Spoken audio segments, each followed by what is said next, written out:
نحمده ونصلي على رسوله الكريم اما بعد فاعوذ بالله من الشيطان الرجيم بسم الله الرحمن الرحيم يا أيها الإنسان ما غرك بربك الكريم صدق الله العظيم وقال النبي صلى الله تعالى عليه وسلم إذا مات الإنسان انقطع عنه عمله إلا من ثلاث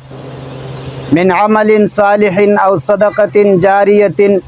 أو ولد صالح يدعو له وصدق رسوله النبي الكريم اللهم صل على محمد وعلى آل محمد كما صليت على إبراهيم وعلى آل إبراهيم إنك حميد مجيد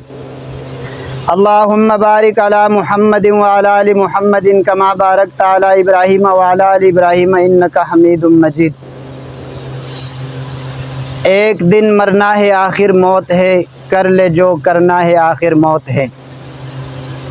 میرے بھائیوں اور دوستوں بزرگوں،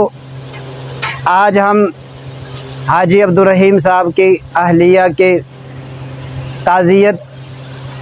اس کا تیسرا دن ہے، یہاں ہم جمع ہیں، بیٹھے ہوئے ہیں۔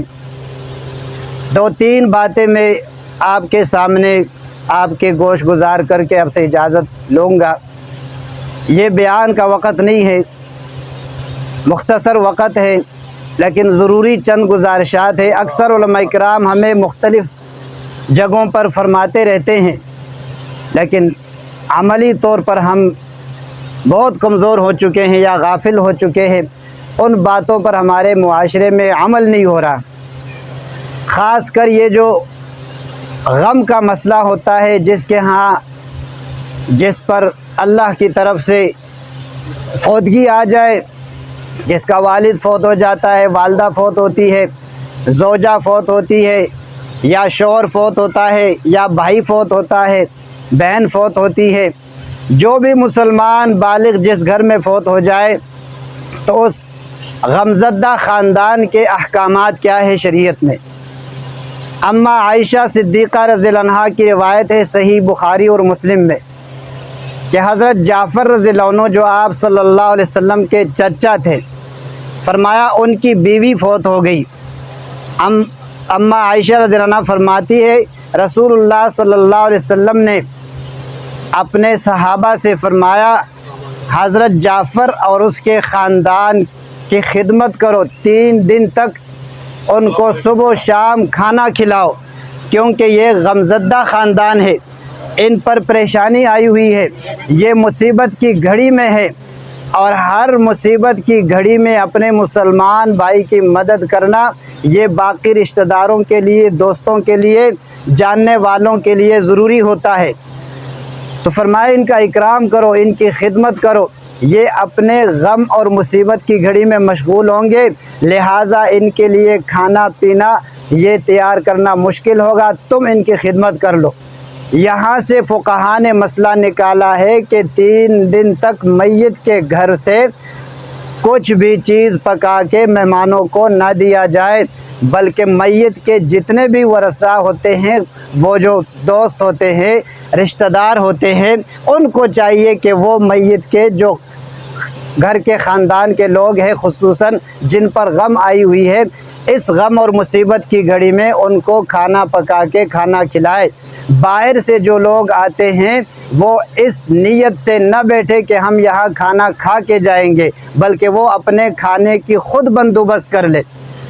ایک تو بالکل دور کا رشتہ دار ہوتا ہے، مسافر ہوا، سوات سے آیا ہوا ہے، کوئٹہ سے آیا ہوا ہے، وہ الگ بات ہے، وہ تو مسافر ہے، اس کا اپنا یہاں کوئی گھر نہیں ہے یا یہاں کی جان پہچان نہیں رکھتا، لہٰذا مقامی لوگوں کے لیے یہ نہیں مناسب کہ وہ بھی 3 دن یہاں بیٹھ کر کھانا کھائے۔ یہ صرف میت کے خاندان والوں کے لیے ہے، یا باہر سے جو دور کے رشتہ دار آئے ہوئے ہیں، دور سے جو رشتہ دار آئے ہوئے ہیں وہ ان کے ساتھ بیٹھ کر وہ کھانا کھا سکتے، باقیوں کے لیے گنجائش اور اجازت نہیں ہے۔ اب مسئلہ یہ رہا کہ ہم نے یہ ایک رسم بنائی ہوئی ہے کہ ہر میت کے تیسرے دن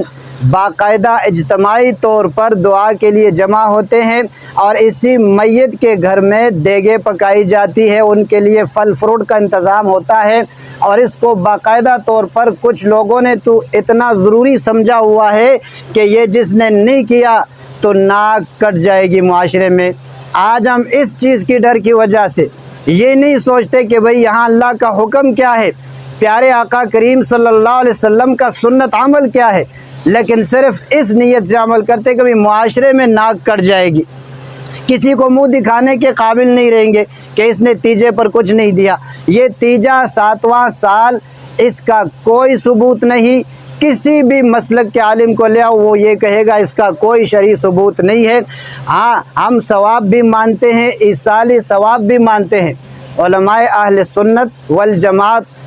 دیوبندی علماء، جتنے بھی علماء ہیں وہ یہ مانتے ہیں ثواب بھی جائز ہے، ایصالی ثواب بھی۔ ثواب اس عمل کو کہتے ہیں کہ ایک نیکی کر کے اس کا اللہ سے اپنے لیے ثواب مانگنا، اجر مانگنا، اس کو ثواب والا عمل کہتے ہیں۔ 2 نفل پڑھ لیے، قرآن پاک کی تلاوت کی، یا اللہ اس کا مجھے اجر دے دے اس پر۔ اور ایصالی ثواب وہ عمل ہوتا ہے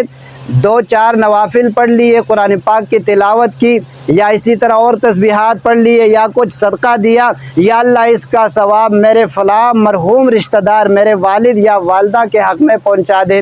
اس پہنچانے کو ایصالی ثواب کہتے ہیں۔ لیکن یہ عمل تب ہو جب تیسرا دن گزر جائے، چوتھے دن، 5ویں دن، بغیر تعین کے، مقرر نہ ہو کہ آج تیسرا ہے، آج 7واں ہے۔ پہلے ہم چھوٹے چھوٹے ہوا کرتے تھے، ہمارے جو بزرگ ہوتے تھے وہ کیا کرتے تھے، اس میت جنازہ جب نکلتا تھا بھائی ہر مغرب کی نماز کے وقت، مغرب سے تھوڑا پہلے کچھ حلوہ شلوہ پکا کے وہ دیتے تھے، یا چاول پکاتے تھے کہ بھائی اس کی روح آتی ہے۔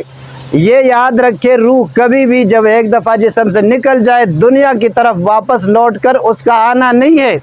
وہ روح چلی گئی، اس کے لیے 2 مقامات ہیں، یا علیین ہے، جنتوں میں جا کر سیر کرے گی، اور گناہگار فاسق فاجر کافروں کی ارواح جو ہے وہ جہنموں کے نیچے چلی جاتی ہے۔ اللہ ہم سب کی حفاظت فرمائے۔ دنیا میں واپس آنا مشکل ہے، ممکن نہیں ہے، اور نہ آنے کا کوئی ثبوت ہے۔ تو اس لیے ان باتوں پر دھیان نہ دیں، قرآن و سنت پر عمل کرنے کی کوشش کر لیں۔ اللہ ہم سب کو دین سمجھنے کی توفیق نصیب فرمائے۔ یہ جو چند باتیں میں نے عرض کی، ان پر اللہ ہمیں صحیح طرح عمل پیرا ہونے کی توفیق نصیب فرمائے۔ اور یہ آج سے تہیہ کر لے، حاجی صاحب سے شروع کر لیتے ہیں کہ آج کے بعد یہ تیسرے کا رسم ختم کر لیتے ہیں۔ دعا بے شک کر لے، قرآن خوانی کر لے، لیکن اہتمام کے ساتھ، اس طرح دعوت نہ ہو جیسا کہ شادیوں میں دعوت لوگ دیتے ہیں۔ دعوت تو شادی میں لوگ کھاتے ہیں، یہاں غم ہے، مصیبت ہے، اس کا دل وہ جو ہے نا غم کے آنسوں سے بھرا ہوا ہے، اور ہم اس کے گھر بریانی کھاتے ہیں، اور ہم جو ہے نا پلاؤ اور اس کے لیے بیٹھے ہوئے ہیں، تو یہ بالکل نامناسب ہے اور غیر شرعی فعل ہے۔ اللہ اس سے ہم سب کو بچنے کی توفیق نصیب فرمائے۔ وآخر دعوانا الحمدللہ رب العالمین۔